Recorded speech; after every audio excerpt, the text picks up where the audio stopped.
Check this.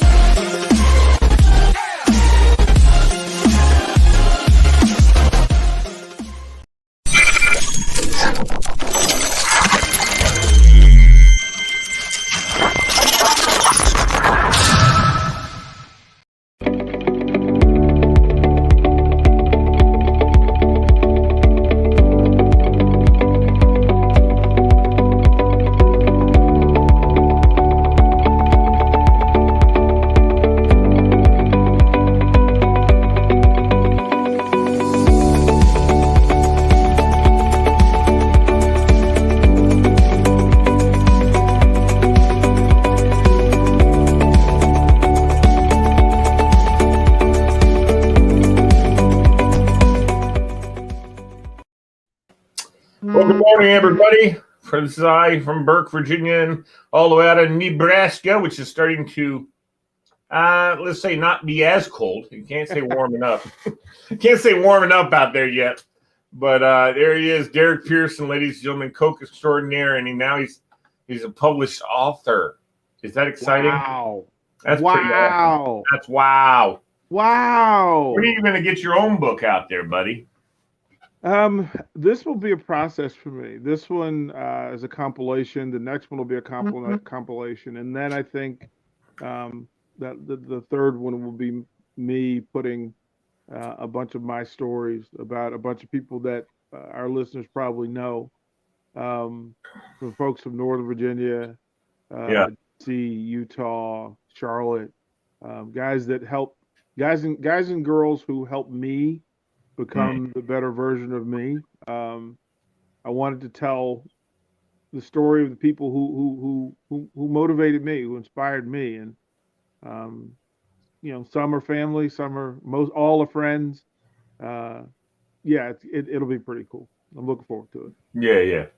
And I think what would be interesting to do in that case as well, and this is hard for us, is to contact some of those young people that you had an impact because they said something or whatever, and maybe they didn't say something, but you had an impact on their lives, and ask them to write a little something tell me about our experience between you and I, and you can throw that in there. I think that'd be great. And I know that's something that you and I are not self-promoters.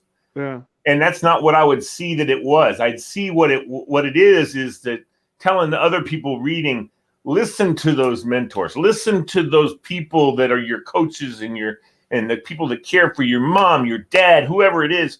And this is the kind of impact it'll have on your lives. That's how I see that. It's funny that you say that because when I was an active coach, as a part of team building and really just having kids identify who they are, is that I would have the young men write letters to themselves. I would have them write letters to their grandparents. I would have them write letters to their parents. I would have them write letters to the next team that was coming. Okay. To let them know what it was that they were walking into, the responsibility, the joy that they were about to embrace, and the growth that was going to be required of them. And they would tell them, hey, look, here are the things that Coach DP likes, and here are the things that make him happy, and here are the things you're going to get from this. Like watching you do squat thrust. Yeah, it's funny. I reached the point early. I'm 58, so I reached the point where I could tell you how to do it a whole lot better than I can still do it. Yeah.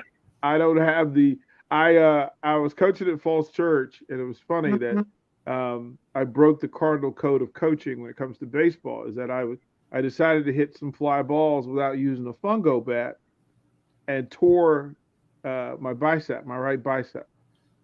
And the old tough coach, and they're like, oh, yeah, coach is tough. Coach is tough. And I thought, okay, well, one more swing gets me through it. I heard the first pop, Lee. The second pop happened, and my catcher, who was standing next to me, said, Coach, I heard that. Yeah. And so from that point forward, I promised that I would tell them how to do things rather than constantly showing them. Right. Yeah, you learn. It's like, look, man, it's much easier for me to love you with my voice than lead Yeah, you by. let me tell you, I when I was coaching soccer, when I started to coach, I was at Falls Church. I was doing pretty good because I had been playing and kicking the ball around and quite a bit. But then I took like 2 years off before I started doing youth soccer again. I started doing it in my neighborhood for kids. And as the kids were getting older, they were doing everything. I didn't get involved with playing with them or nothing like that. But then one day, just out of nowhere, I decided I was going to do some crossing shots to him across the goal and let him come in. I struck that ball, and it hurt my damn leg. My whole leg hurt. And it's like, and then you'll hear that from kickers too. If they haven't kicked in a while, they go to kick that ball, and their whole leg hurts. I mean, there's a guy here in Fairfax, and you probably know him, who is a kicking coach, and he used to be a big time kicker in college and stuff like that. But now he's ruined. He's ruined his body. He can't kick at all anymore. He's skinny, not younger. He's probably close to our age, Yeah. or close anyway. But you know who I'm talking about? He's been to Westfield, helped coach kickers at Westfield, at Fairfax. I think he's kind of arrogant, about how good a great kick coach he is. I'm slightly arrogant when it comes to kick coaches. I'm like from the football side of it, and I coach 3 sports. Specialists, I tend to allow them their space. Yeah, they're different, air quotes.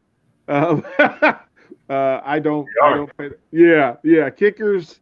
I've always thought about going out and because I watch these guys kicking, and I'm like, you guys suck.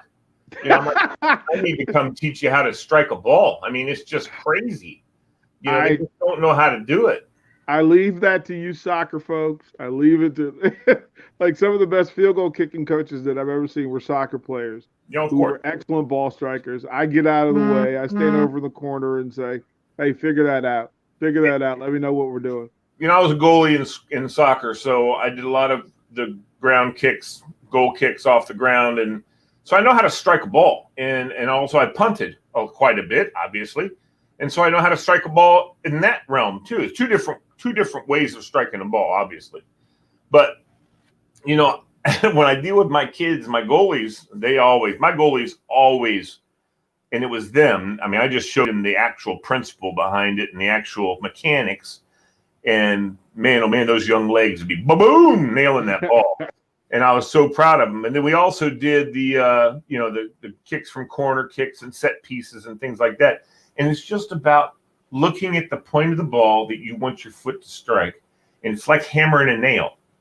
I told him, if you put a nail in there and you look at the head of the nail, I don't know how it works, but the hammer goes right to the head of the nail. If you make sure your point is on the head of the nail. Same with kicking. If you're looking at that ball, your foot you need to make sure your foot's in the right. That's key. Make sure your foot's correct. You can't just do that. It just doesn't do that on purpose. You make sure your foot is in the right position, but you just look at that ball and you're going to strike it where you're looking. Your foot will hit it right there. Believe it or not. When it comes to ball strikers, when it comes to soccer and football, I get out of the way. I said, listen, you guys work that out. Let me know what you're doing. Tell me who's doing the work, and then I'll tell you what to do from there. But otherwise, I leave. I have mad respect for soccer coaches, especially in Northern Virginia, because there's such a huge vacuum when it comes to talent and exposure. Yeah. There's some really good coaches there, and it even soccer's one game that really kind of transfers to your adult life. That the adult leagues are still pretty strong, especially in the district. So of course, kudos to all the coaches who do that, because it's just not easy. I'm pretty fluent in most sports, but when it comes to kicking a football, I'm not that dude. You ever coach lacrosse? No, the lectures work from a different space. Yeah, they do. I end up coaching a lot of their athletes in other sports. Sure. It was always interesting that half of the football team would go and play lacrosse, and the other half would go play baseball. That's usually the decision marking for a multiple sport athlete. What can he do? What else is going on in that season? And they put lacrosse in spring, and sometimes. Well, and they're excellent athletes. I mean, a lot of the lacrosse players, really good lacrosse players, are across. Because if you remember, here in Fairfax and Annandale High School, Dick Adams, when he won his back-to-back state championships, he did it with a lacrosse player at quarterback who could run, who could move, and pitch the ball. He wasn't that great a passer. I mean, he learned. Dick taught him how to be a decent, short pass, hit the tight end out of the backfield, that kind of stuff. But they ran that option to a T, and they had those outside tackles who were just beast blockers. He had monsters. And he had built that team, and knowing that coming into that year they had a real good chance, but their quarterback had graduated, so he needed to go find somebody. Was that Mark Cox, Phil Denfield? Yeah, maybe from back then. Yeah. And anyway, but somebody went and got this young kid who is their superstar lacrosse player, and brought him in, and he may have come out for football anyway. I don't know, but they put him in and tried him out at quarterback, and like I said, wasn't a long ball thrower or anything. Even though I did see him sometimes, because they did so much short stuff. Every now and again, their fly guy could just take off, and he would just heave it. He's a young kid, so he can heave it down, just let the guy run underneath it. It wasn't like that wasn't his bread and butter, though. His bread and butter was those feet. He had feet that were incredible to run that option, and he knew when to run he knew when to keep it, when to pitch it. He just had that innate ability to see holes and stuff like that, and he did a great job. 2 years in a row won state championships, so got to give him credit. We at Woodson we had quite a few. As a matter of fact, two of our quarterbacks were really good lacrosse players. Fitz was the big lacrosse coach there, right? Yeah. So it depends on the school and the program. Woodson does a great job with it. I knew some of the folks who played, there were guys that I wanted to come over for baseball, but in the spring they were over there playing lacrosse, and the program was strong, and then they developed a whole lot of college level talent. So, lacrosse is one that some folks tried to get me into it, and I just didn't have the. I was already coaching 3 sports. Like what I like. Oh, great! I need a fourth. I need a fourth sport to coach. Right. Every year. No, it was football, baseball, basketball for me. Even when I was at Woodson, I coached all 3 sports, and that's part of the wear and tear Sure. Of the body. Is that I didn't really take time off, and you pay for it eventually, but that's okay. My heart's good, and that's what it was worth, and I wouldn't change a thing. That's good. I'm glad to hear that. Fitz, the only thing with Fitz that ticked me off is I was a youth group leader at the time, and one of his lacrosse stars was in my youth group. But of course, he Sunday nights, and that was cool because Sunday nights, youth group time, he didn't have practice and shit. Excuse my French, but he was able to come every Sunday night. But God help us if we had a little retreat, even if they didn't have a stinking game, they'd have practice on Saturday, and he had to be at practice. I even called Fitz and said, "Listen, can you?" He's like, "I can't." He goes, "That's the way it is." I made them sign a letter of intent at the beginning of the season, and if I let one of them off, it's just everything will crumble. And I didn't agree with that whole process, but I was like, "Come on, man." This guy is obviously, I believe in what Jimmy Johnson says.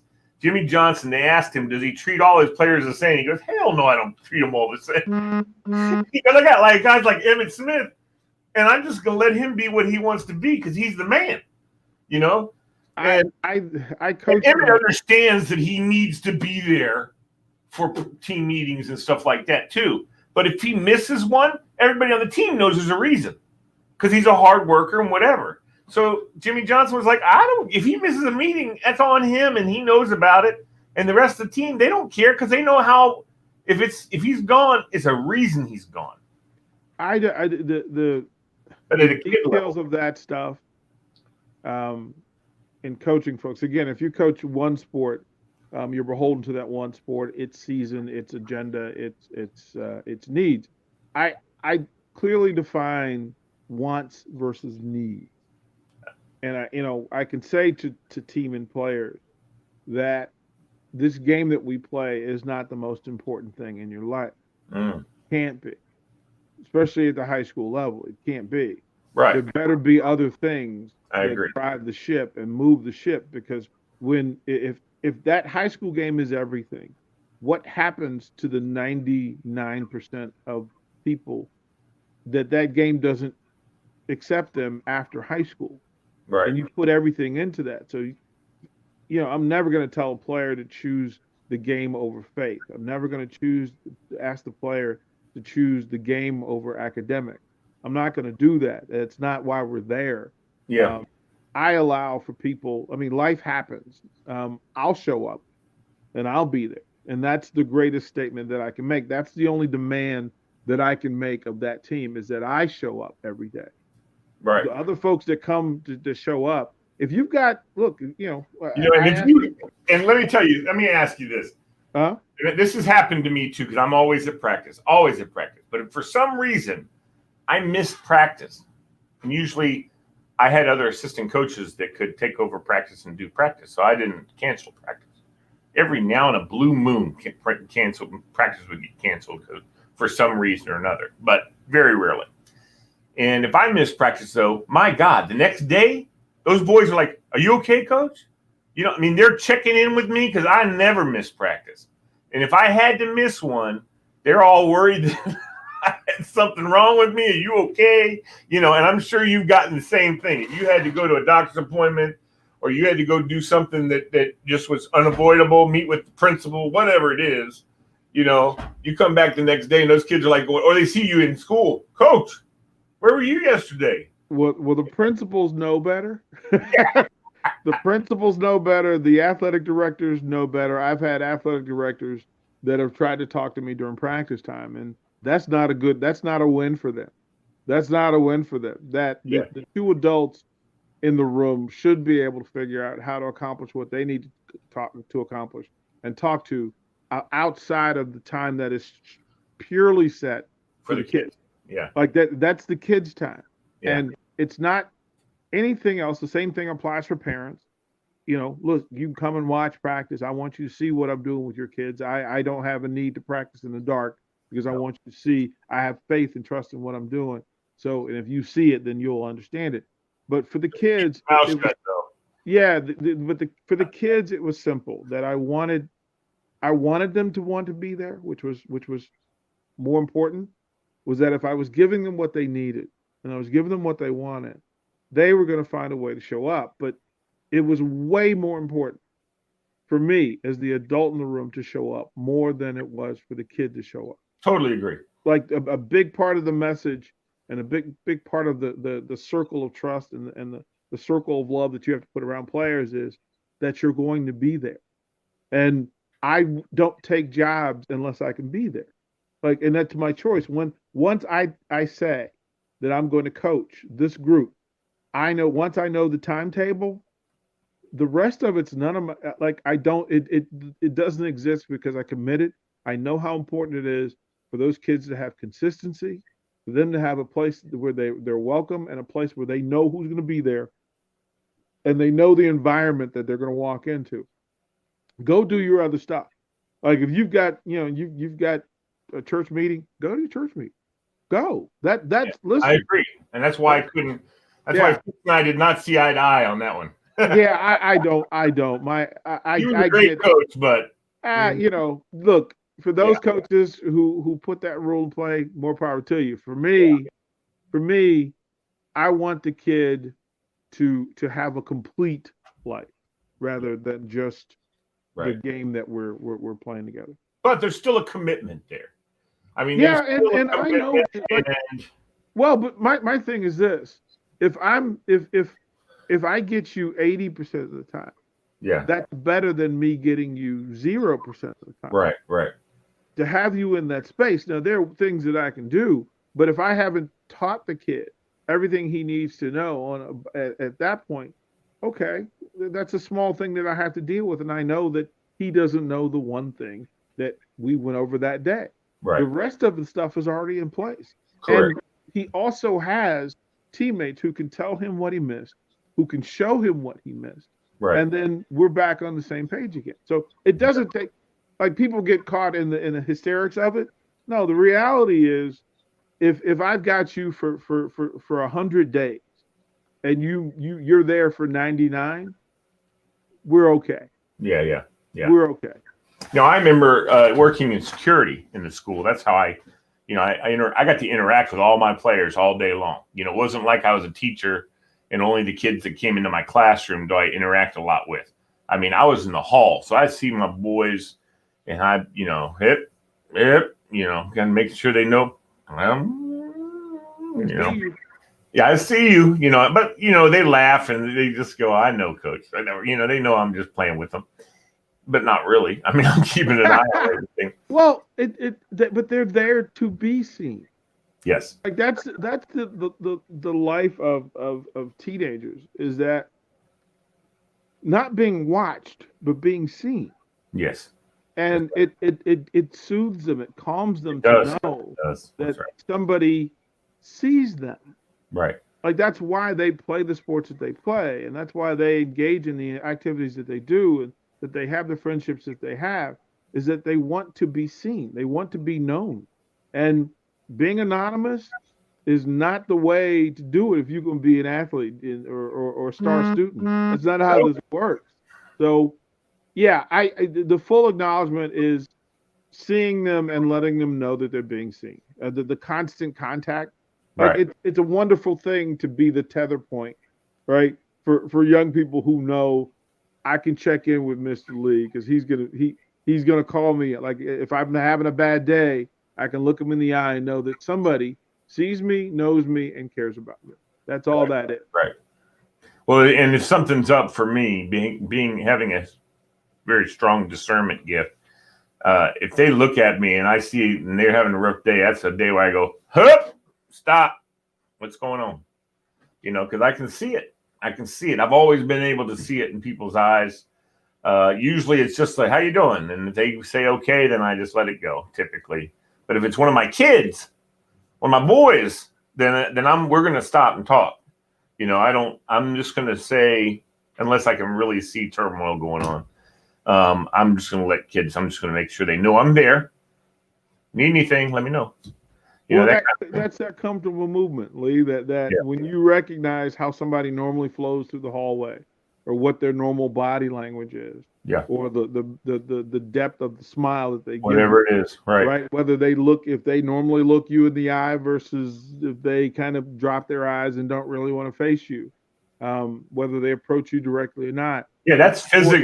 That's something you can learn on physical traits. I'm just telling you, there's also something that's there spiritually, as you know, that I catch somebody in the eye. It doesn't matter about their physical whatever. I see that too, but I can see fire and I can see rain and I can see all that in your soul, and just talking to people. And so, I can see, for instance, with you, how cold was it this morning? No, I think it warmed up a little bit. I can see he's not as stressed as he was coming in the other day. 25. Last week was different. Well, that's the key to your blessing. Your blessing and your gift is that you're present enough to look at people and actually care about what you see. Not everybody does that. So our people, especially in it's humbling. Very humbling. To get outside yourself. Yeah. And recognize that your time isn't for you, it's for somebody else, and you're helping people, and that's important. Yeah. No, it is very important. These kids, they're just young versions of adults, obviously. I was going to say that earlier when you were talking about when I mentioned Emmitt Smith and Jimmy Johnson, I said, do I treat all my players the same? Hell no. A lot of them are a lot better than the other players, and the ones that are the young guys that still need to learn a lot, they're going to have to do what I tell them to do, regardless, no questions asked. But when a guy knows what he's doing, and I don't see any fault in anything he does, I'm going to give him a little bit more lack than I'm going to give other guys, and they all know that. So, and I know that some coaches are like going, well, I don't know, you can. But at that level, adult level, where you're paying people that kind of money and all that kind of stuff, that's a whole nother ball game than it is teaching youth sports. Youth sports, everybody's the same pretty much. I mean, obviously some are better than others, but you got to have a team effort. I'm one, I pay attention to everybody, but two, I'm maybe a little more connected to the better players, only because I need for them to set the standard. Exactly. I need to ask more of the Emmets of the world. I can't ask less of them. Right. That would be a slight to them. Like, what are they? They're gonna, if I set the standard that great players get the convenience of my coaching, that I allow them to pick up bad habits and bad traits, then it's my reputation that hands him off to a college coach or to a pro coach who says, what was going on here? Why was this allowed? And if I'm allowing him slack, I'm not getting him ready to be one of the best of the best. Like, I agree. I don't need to ride his coattails. That's not what I'm here to do. No. What I'm here to do is to get him prepared for the next thing in his life, whatever that is. And if I'm going to send him, whether I'm going to send him to Christopher Newport or the University of Florida, I have to send them. I have to get them ready for that. And I'm not doing him any favors. No, because all those coaches, for those parents out here watching, all those coaches talk to each other. You got a guy from University of Florida that might be good friends or used to be assistant coaches with the guy who's the head coach of Christopher Newport. And he's going to call a guy and say, dude, I'm looking for a safety. What do you got? Do you know anybody you looking at that you think needs – because this is the other thing. The guy at Christopher Newport knows when he goes and scouts a player, that player is D1. I mean, that player needs to go to Georgia, Alabama, whatever. He's that damn good. And I'd love to have him at Christopher Newport. If he wants to come here, that's great. But he is way talent above. And I don't know if they ever really – I feel like I would. I'd be like saying to that kid, listen, you need to go somewhere where your talents are going to get you first round draft in the pros. If you come to Christopher Newport, most likely you're not going to go first round, no matter how good you are, because we don't play people like that. You know what I'm saying? I don't know. I don't worry as much about that part of it. It's really that I need to prepare him for whatever the next thing is at the best level I can do it. And you can turn an average player into a college player if you handle all the details. I don't worry about it. I do take note of that when I send that kid on to wherever I send them, he takes my name with him. That's correct. And if a ball coach, if Urban Meyer calls me and asks me about a player, I'm not going to lie to Urban Meyer about this kid to help him. I'm going to tell Urban Meyer, listen, he's got talent, but there's this off the field issue, or he's a really good kid. He's a hard worker. He may not be the most athletic, but he's a good person, and he'll be able to help you. I'm not going to tell players all the time, don't ask me to lie for you, because I won't. But Urban, his dad's an ass, so I don't know. that happens too. That happens. Look, parents cost kids scholarship offers at a much higher level than the kids do. There's no question about that. Bad high school coaches and bad parents cost student athletes scholarship opportunities at a far higher level than you would think.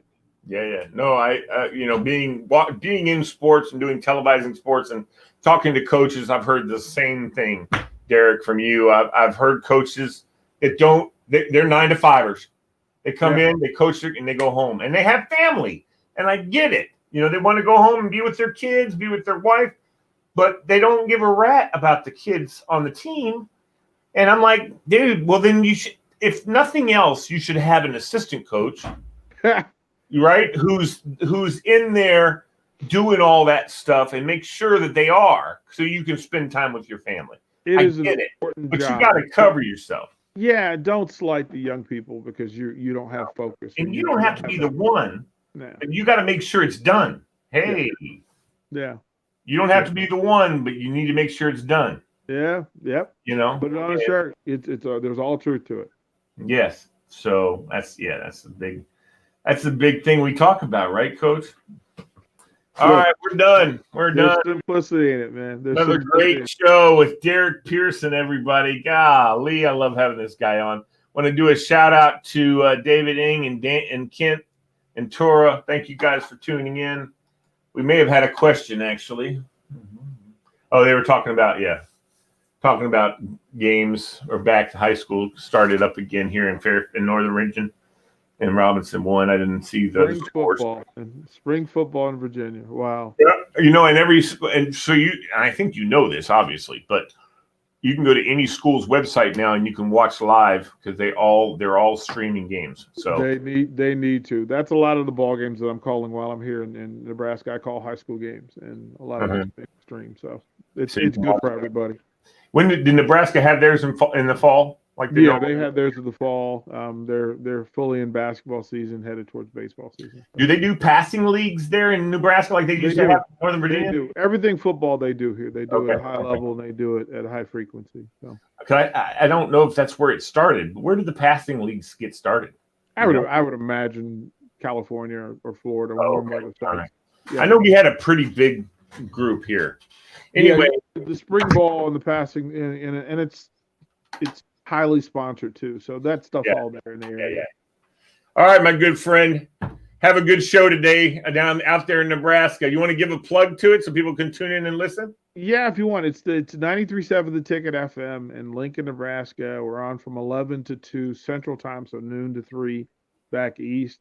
Today, I think we've got a couple of local sports writers who cover the Huskers at a high volume, and then Everett Gray, who is a buddy of mine who played on the great Tarkanian UNLV teams, played in the NBA, played for the Wizards for a little bit. That's our usual Tuesday show. So, all right. Well, ask him how Grandmama's doing. He's doing well. We talk about it all the time. All right, my friend. Thank you. Good night.